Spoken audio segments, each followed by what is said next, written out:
So our first participant today is Brother Mohammad Ouyoun, mashallah, who's a Chicago native. He's an entrepreneur, a world traveler, and he's currently working on building Roll With Me, an app to revolutionize accessible travel. So we're very proud to have him. He'll be our first participant today. Please give a warm welcome to Brother Mohammad Ouyoun.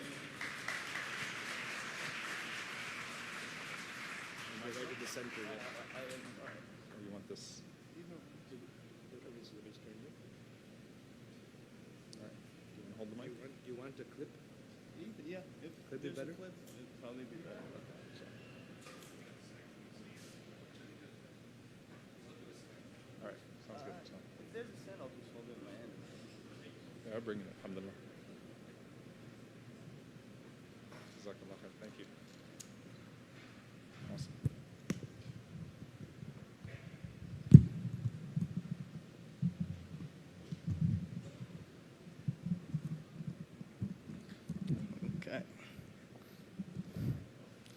Okay. Alhamdulillah Rabbil Alameen. صلى الله وسلم وبارك على نبينا محمد وعلى آله وصحبه وسلم تسليما كثيرا ثم أما بعد اللهم لا سهل إلا ما جعلته سهلا وأنت تجعل الحزن إذا شئت سهلا آمين يا رب العالمين. Now before I start, I wanted to give a quick shout out to my mom and dad who, because of their motivation, they're motivating me, I'm here today. So the topic I wanted to talk about today, and the reason I titled it this, is علمني مما علمك الله. Okay, that's the title of my topic today, or teach me from that which Allah subhanahu wa ta'ala has taught you. Now, in order to do that, I want to take you back to the early days of Islam, where the Prophet ﷺ just started to preach about it. And what happened, there was one day where all the leaders of Quraysh had agreed to speak to him. So here the Prophet is sallallahu alaihi wasallam speaking to these guys, and you have Abu Jahl, you have Utbah ibn Rabi'a, you have all these leaders. And then suddenly somebody comes by the name of Abdullah ibn Maktoum, and he says, Ya Rasulullah, علمني مما علمك الله. Oh Rasulullah, teach me from that which Allah subhanahu wa ta'ala has taught you. Now, I want to put this into perspective, especially being like a youth with a disability, how terrifying personally I would find it. In modern terms, if you think about it, it would be like, for example, myself, I'm in the tech industry. Okay, I love technology, I love building apps, that's what I do.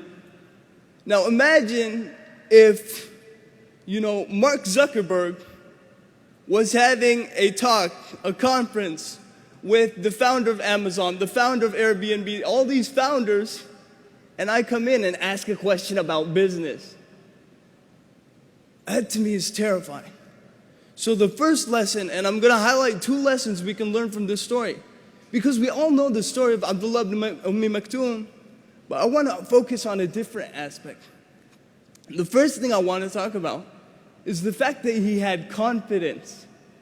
The fact that despite his disability, his blindness, he still had the courage to walk in front of all these well-known people, all these high-ranking people, and ask the Prophet ﷺ this question.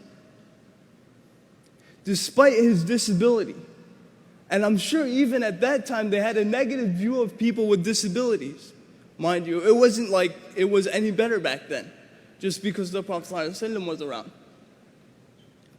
The fact that he had that courage, the fact that he didn't let that disability limit him to what he could achieve, what he could do. And because of that, we have the story of Abasa wa Tawalla.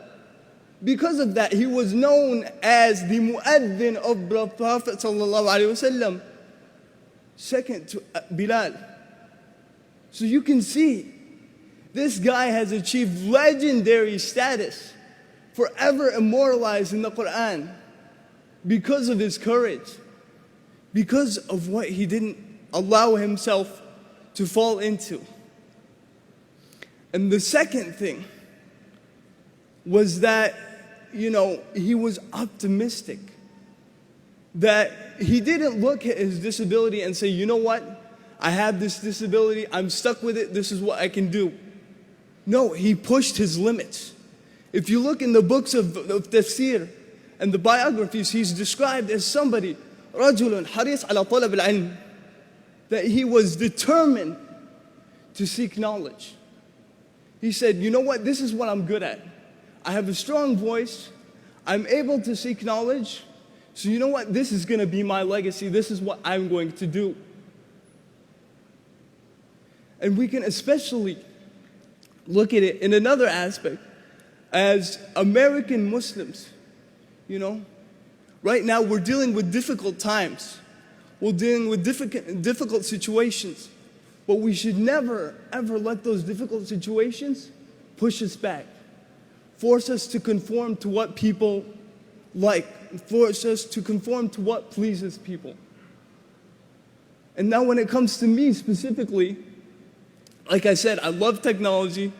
I love traveling is one of my other favorites. And because of, the inspiration from Abdullah radiallahu anhu's story, I decided to start an app called Roll With Me. Now, Roll With Me all started when I was in programming school. When I first started programming, I was given a challenge. They told us, you know what, okay, we're going to put you guys in teams, and there's a lot of public data in Chicago. I want you guys to come with something revolutionary that will help improve the lives of people. So from that, we came up with the idea of Roll With Me, which was actually later published in the Chicago Tribune, Built in Chicago. All these publications started talking about it. And the whole idea stemmed from the fact that I'm sure a lot of you know this, but not a lot of the stations in Chicago are accessible. Not a lot of them, the elevators are always down. Okay, so this became an issue. So much so that one time I was coming home from school at about maybe 12 o'clock in the morning. I'd have to catch the last train back to my house in the suburbs. So I missed that train because I ended up getting off at a station that was inaccessible. So I had to call my mom, Mama, at 12:30 in the morning, I'm stuck here, can you come pick me up? I missed the train. So my mom, mashallah, she wakes up at 1:30, picks me up. And it's a 30-minute drive from my house to downtown. And I told myself, I'm never going to let this happen again. I'm never going to be reliant on somebody else's information. I'm never going to be reliant on what other people tell me to get to where I want to go. So we built the app Roll With Me on the premise that it will show you the best accessible route to get from wherever you are to where you want to go. It'll show you what elevators are currently down so you know ahead of time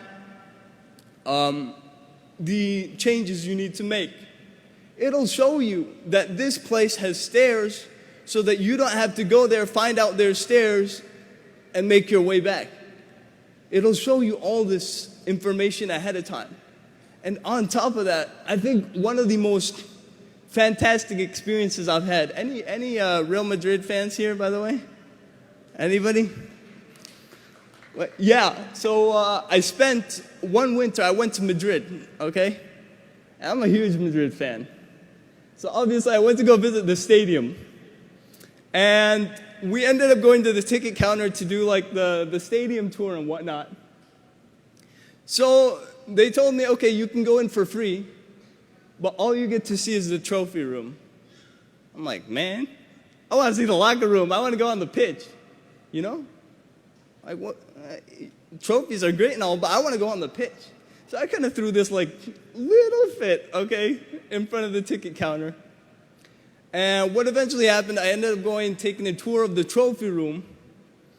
Then they told me, they directed me toward a back door, okay? They directed me toward a back door where a guy who was on the staff of Real Madrid, He met me, he took us on, it was me and my sister. He took us on a private tour of the Bernabeu. He let us, sit in the chairs, go into the locker room, do all this stuff, which we didn't pay for. But it was such an awesome experience.